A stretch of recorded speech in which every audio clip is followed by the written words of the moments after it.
In the quiet community of Vale, one presence dominated the skyline: Ancomma Hill, rising stark from the Blue Mountain Range.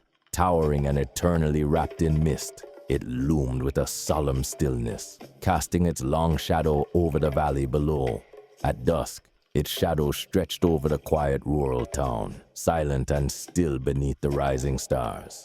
Set deep into its jagged flank lay a cave, steeped in local legend, shunned for generations, and left to the echoes of the wilderness.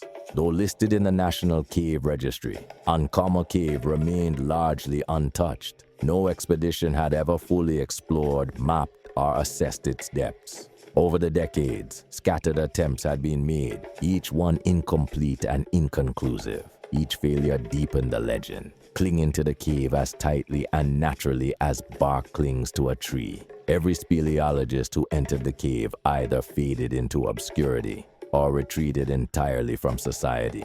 The cave was more than a geological feature for the locals. It was a sanctuary of malevolent spirits, a place where reason dissolved into myth. The townspeople spoke of Ancomma in hushed tones, as though the hill itself might be listening. Children were cautioned to stay far away, while subsistence farmers tended to their crops in the hills. They kept their distance from the cave. Even the herbalists, skilled foragers, respected its boundaries when gathering medicinal plants. Ancomma Cave was feared even by the bravest hunters. Its gaping mouth split the hillside like the jaws of a great lion, ever hungry and fed by fear.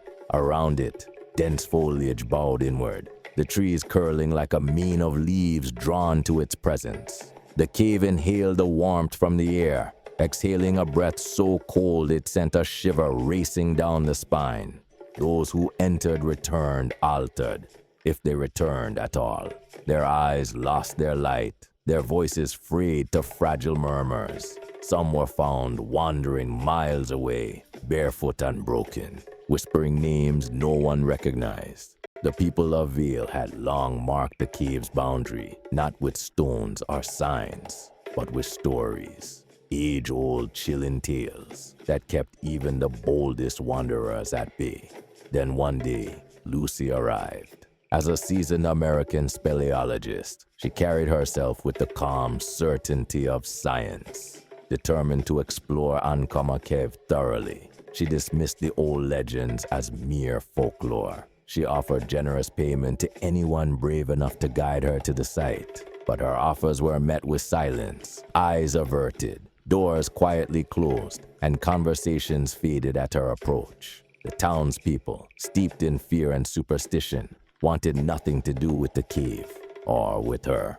All except one, Daniel, a quiet man known for his solitary forages along the fruitful trails of Ancomma Hill, remained unconvinced by the community's fears.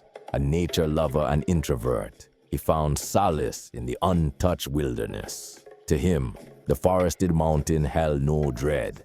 It was a place of peace, a refuge filled with native life, bird song, the chatter of bamboo, and the murmuring of leaves.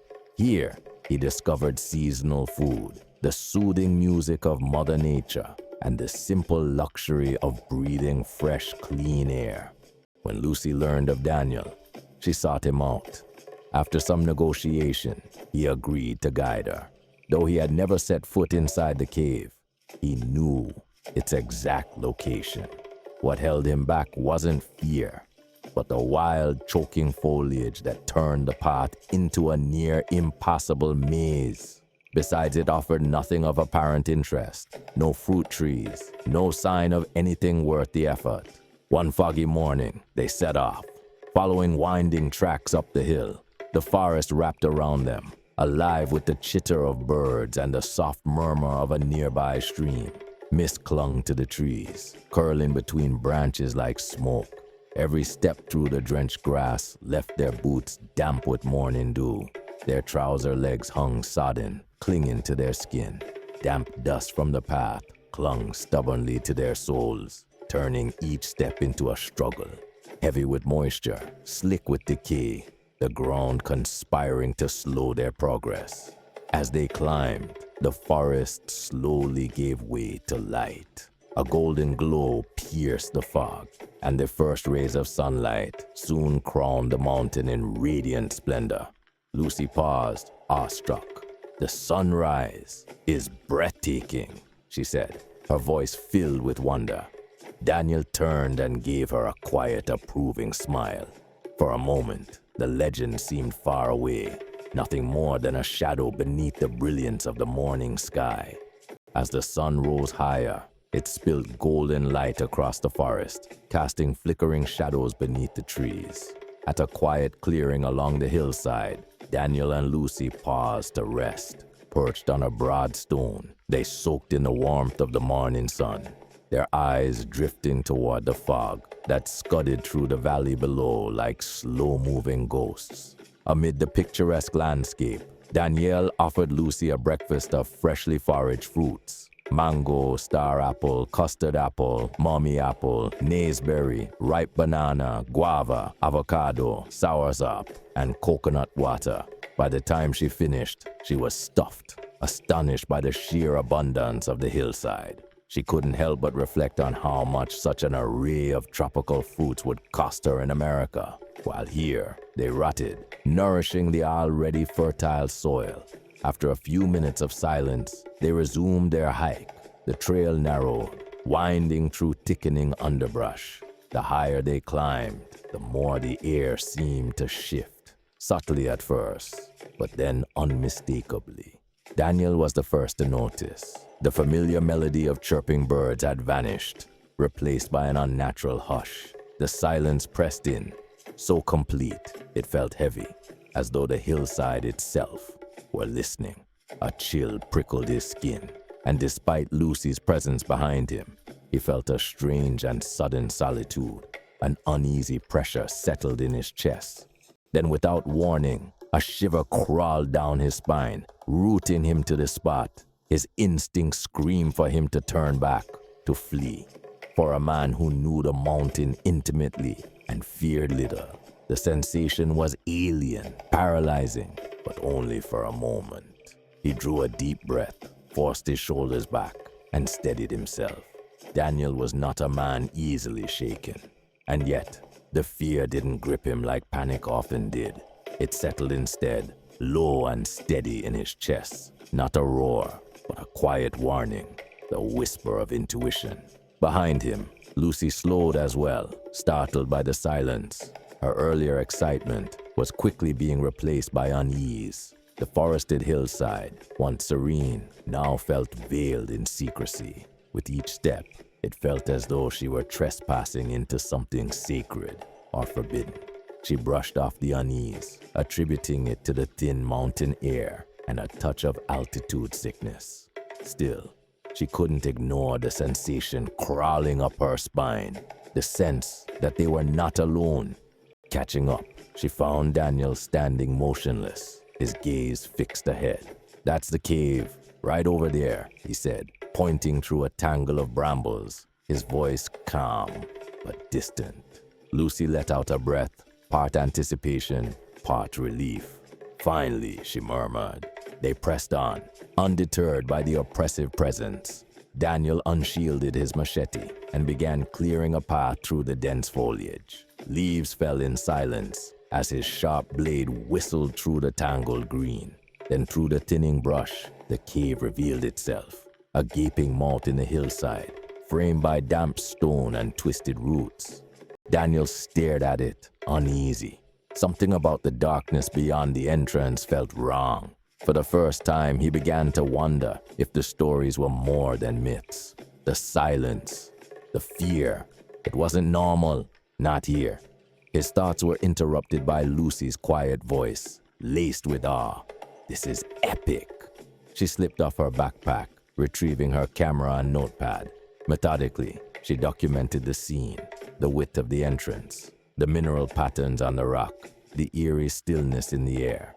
Once finished, she turned to Daniel, her eyes gleaming with excitement. "Time to venture inside," she said. But Daniel was less enthusiastic, though he tried to hide it. A gnawing apprehension lingered beneath his calm exterior. Never before had the hillside, or any cave for that matter, unsettled him this way. He struggled to quiet his thoughts, to pull his focus back to the moment. For a brief while, things felt almost normal. With flashlights in hand and helmet torches secured, the two moved steadily toward the cave's entrance. But as they neared, the air shifted again. The stillness was suddenly pierced by a sharp screech, a shrill, frantic sound that echoed off the rock walls. A moment later, a flurry of wings burst from the cave.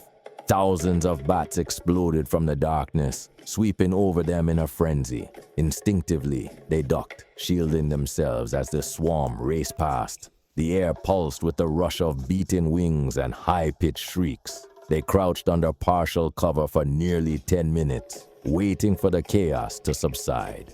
That was a huge colony of bats, Daniel said, straightening and brushing dust from his sleeves. Tell me about it, Lucy replied, catching her breath. Let's hope the path is clear now. I say we take our chances. Daniel nodded, still wary. He stepped forward with care, leading them toward the yawning mouth of the cave. As they entered, the air cooled sharply. Their torchlight played across the slick rock walls, revealing jagged textures and narrow alcoves. Then from somewhere deep within, a low resonant sound echoed. Faint, irregular, like a heartbeat buried beneath stone. Daniel froze, listening. The sound faded almost instantly, leaving only silence behind. What was that? Lucy asked, her voice hushed but urgent. I'm not sure, Daniel replied, frowning. Inside the cave, every footstep echoed like a drumbeat. The acoustics distorted even the smallest sounds, layering them with menace. Daniel felt his pulse quicken. As he edged around a pile of rubble, scanning the shadows, he caught a flicker of movement. A large black cat darted across the floor, vanishing into a crevice with a sharp meow. I think that's what made the noise, he said, exhaling faintly. Lucy nodded, half convinced. The echoes in here could make a whisper sound like a scream. She handed him her flashlight. Hold this. I want to start recording. She reached into her backpack and pulled out her video camera, her excitement returning. As she powered it on and adjusted the lens, a sharp, eerie hoot rang out above them, sudden and close. An owl swooped down from a ledge, a blur of feathers and motion. Lucy ducked with a gasp. The camera slipped from her hands and hit the cave floor with a sharp clatter, vanishing into shadow. Are you okay? Daniel asked, stepping quickly to her side. Lucy's heart thudded in her chest. I'm okay, she said, her voice tight with adrenaline. But I dropped the camera. I can't find it. Daniel swept his torch over the uneven ground. Dust curled in the beam. Look carefully, he said, crouching beside her, the light searching through the gloom. As Lucy rose to her feet, Daniel caught the bewildered look in her eyes. He handed her the flashlight. It must be here somewhere, he said, scanning the shadowed ground. They searched relentlessly, combing the cave floor for the missing camera, but it had vanished without a trace. Confusion thickened between them, the mystery deepening.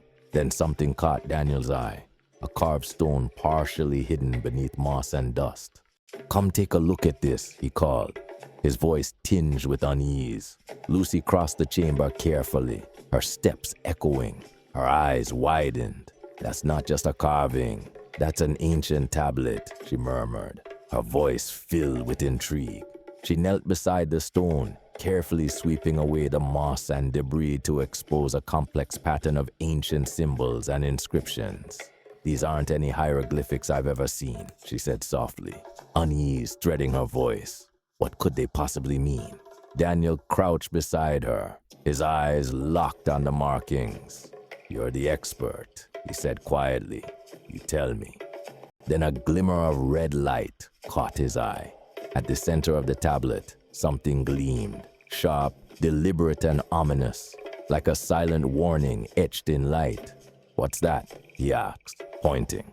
Lucy carefully swept away the remaining dirt. As the full image emerged, a jolt of shock passed through her. The carving was of a serpent, its body coiled into a perfect circle. In the center of the serpent's head was a crimson stone, glowing faintly. Embedded in the carving, the red stone was set into a gold ring. With trembling fingers, Lucy reached forward and lifted the ring. At once, a blast of cold wind tore through the cave. Dust spiraled upward, and the torchlight dimmed, flickered, and nearly died. A pulse of unnatural energy filled the chamber, then silence until the light steadied, and there, looming above them, stood a spectral figure, tall, ghostly, and robed in shadow. The figure's presence seemed to draw the heat from the air. Its eyes glowed with a deeper, menacing red. Time seemed to stop. Neither Daniel nor Lucy could move. The only sound was the pounding of their hearts. The figure spoke, though its mouth never moved. "Leave now, as you've come." With nothing, its voice echoed inside their minds, ancient, disembodied, and commanding. Daniel's breath caught. This was it, the legend, the guardian of Ancomma Cave. He didn't wait. Instinct surged through him. He grabbed Lucy's arm. "Run!" he shouted. They sprinted, panic fueling every step, weaving through the twisting cavern, crashing through the underbrush as they tore down the mountain. The forested hillside, once calm, blurred past them in streaks of green and shadow. By the time they reached Daniel's home, they were drenched in sweat and panting for breath. Lucy, still pale, said nothing. She climbed into her car and sped off without a word. Daniel staggered inside and shut the door behind him. But whatever he had left behind in the cave hadn't stayed there. When dawn broke, Daniel was no longer himself. The quiet, introspective man was gone. He wandered into the streets of Vale, muttering to himself, eyes glazed with madness. His once proud posture had collapsed into something feral, broken. The townsfolk whispered. Some said he had disturbed a spirit. Others claimed he had gazed into a forbidden realm. But no one knew the truth. Only Lucy, who never returned, and Daniel, who no longer remembered how to tell it. And deep within Ancomma Hill, the guardian waited once more. Upon returning to America, Lucy began to experience a series of unexplainable phenomena. Soon after her arrival, she felt an unsettling burning sensation in her stomach. Examining her abdomen, she found a vivid red circle around her navel. The next day, she was hospitalized with a diagnosis of idiopathic epilepsy. But within hours, and to the doctor's shock, the condition mysteriously disappeared, leaving no trace of its existence. The oddities didn't end there. A few days later, Lucy started having out-of-body experiences. Her sense of reality became increasingly distorted, as though she were drifting further from the world around her. Other strange occurrences happened in her home. The lights flickered uncontrollably, and the faucets turned on by themselves. At night, she was plagued by vivid, unsettling nightmares. On several occasions, she awoke to find a shadowy figure standing at her bedside, its glowing red eyes fixed upon her. She was paralyzed with fear, unable to move or speak, only able to watch the figure as it loomed over her before fading into the shadows. Lucy became convinced that the spectral figure from Ancomma Cave had followed her home, continuing to haunt her, its presence lingering like a dark cloud. Her sleep was so disrupted that she began to prefer wakefulness. But over time, the insomnia slowly unraveled her mind, stirring anxiety, darkening her mood, and dragging her into depression. Her life, her sanity, and her career lay in fragments, each one slipping further from her grasp. Meanwhile, back in the Vale, life carried on, though it was marked by an unsettling encounter. The postmistress at the local post office was sorting through unclaimed mail when an envelope addressed to Daniel Wilson caught her attention. An inexplicable impulse gripped her. Something deep within her urged her to find Daniel and deliver the letter, though she couldn't explain why. On her lunch break, she set off in search of him. She moved as though possessed by the Holy Spirit, an ancestor or a power born of the cave itself. Whatever the source, it had taken hold of her. and she moved with purpose. She found Daniel sitting alone under the shade of a tree, muttering to himself. His clothes were tattered and filthy, his hair matted with dirt, and an unmistakable stench clung to him. Despite his disheveled appearance and apparent madness, the postmistress stood beside him, undeterred. "Daniel," she said gently, "I have a special delivery for you." He looked up at her, his expression vacant but polite. "I'm illiterate, Mrs. Green," he said softly. "Could you please read it for me?" With a nod, she opened the envelope and began to read aloud. "Dear Daniel, since our encounter at the cave, my life has been gripped by unrelenting torment, like being held in the very depths of hell. I beg you, return the ring to the cave. It is enclosed in a jewelry pouch. Please restore what was disrupted." With deepest thanks, Lucy, the words seemed to hang in the air, heavy with meaning. As Mrs. Green finished reading, she looked up at Daniel in astonishment. Something in the letter had struck a chord with him. Daniel stared at her, his eyes wide as if waking from a dream. Slowly, the haze of madness that had clouded his mind began to lift, and clarity returned. His gaze sharpened, and without saying a word, he snatched the envelope and jewelry pouch from her hands. The sudden urgency in his actions was unmistakable. He ran, faster than he had ever run before, toward the trail that led to Ancomma Cave.